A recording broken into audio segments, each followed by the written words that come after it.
Well, when it comes to explorers and those who discover, we are certainly more mindful of it on this day more than most. But here in the Ocean State, who are the names? We know Roger Williams, of course, but beyond him, who else is there? Well, I recently hit the streets with our pal, historian Bob Burke, to learn more about Rhode Island's explorers.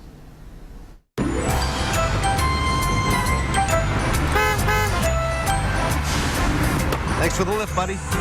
Hey! Brendan, are you ever on time for anything? No. I said meet me at the Columbus statue. I've been all over Federal Hill looking for it. Not on Federal Hill. It's down here on Elmwood Avenue. Oh, sorry about that. But we're talking about great explorers today, right? Yeah, we're exploring the explorers, 1492. Our big celebration in Rhode Island, Columbus Day. He was a great discoverer, but here's a fluky thing about him. He wasn't actually working for the Italian king. He was an Italian sailor working for the Spanish king. And here's the thing that's really cool. We think all the rest of the country celebrates Columbus Day the way we do. It turns out Columbus Day is the coffee ice cream of holidays. It's really big in Rhode Island, not so well known other places. I heard Columbus loved wearing bow ties. Oh, Columbus was a huge bow tie wearer. Yeah. Okay. There's no question. We're off to our next stop then. We're off to our Let's next meet our stop. next explorer. Let's go. Let's do it. This way. Which way? Well, it's... Wait a minute. I think Oh, it's that way. that way. Yeah, after you. Yeah, let's go. Okay, now we're up on Federal Hill, and I know the name Verrazano. Tell me more, sir. Okay, so right here on Atwells Avenue, we actually do have an Italian explorer who founded Rhode Island. He founded it in 1524. He sailed up Narragansett Bay, and he looked at the shores of Aquidneck Island, thought it looked a lot like the Isle of Rhodes in Greece, and called this Rhode Island. Bob, why are you wearing a beret? Oh, that's because Verrazano was not actually exploring for Italy. Verrazano was exploring for the King of Spain. Oh. So Spain, England, France, and Portugal were all trying to take over the world, and they kept hiring these Italian explorers. It figures you would be all the way up here making me work for it, so where are we now?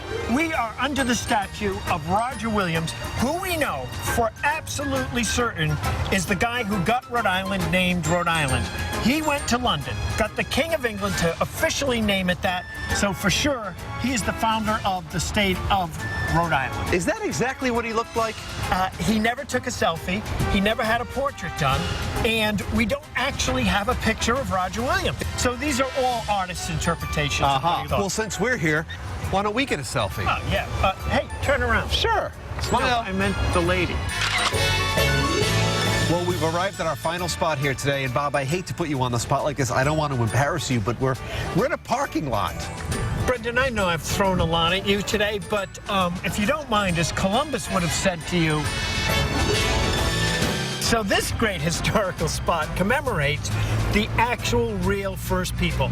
All of those discoverers came after, and these are two members of the Narragansett Indian tribe. The younger woman, Lindsay Montanare, and she's holding a picture of Princess Redwing, who founded the Narragansett Tamaqua Museum 60 years ago. So wrapping up here, Bob, what's one thing that we can all take away from today and what we've done? I think the big thing is there's no point in arguing about who was the very first and who did this.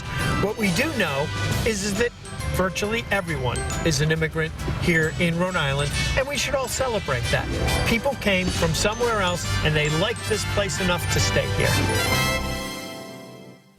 That's really good. He knows everything. He knows everything. And look, I mean, you can't love Bob Burke more than we already do. And Right. he knows everything. Right. And it's fun. Look, sometimes you hear history and you're like, oh, you know, someone drones out. But listening to that, it makes it interesting. He's actually still talking, right? No. We're joking because Bob, he's extremely loquacious, but he's so knowledgeable as well. And like you said, many times you're being inundated with information and it's a little dry and the person goes on and you might lose some interest if it's not really your thing. Yeah. But he puts it in a perspective and he shares it in a way that makes you want to learn more. And the shot at the end of you guys standing there with the painting behind you on the building, it's beautiful. I mean, whoever's doing that, I mean, it's incredibly well done. Yeah, and anytime you see artwork like that depicts, you know, a moment in time or has some type of historical significance, it's remarkable. Yeah, it's really cool. So very big nice. Thank Very you nice. to our pal Bob Burke for once again helping us out. A little B&B action right there. You're watching The Road Show. Stay with us. We'll be right back.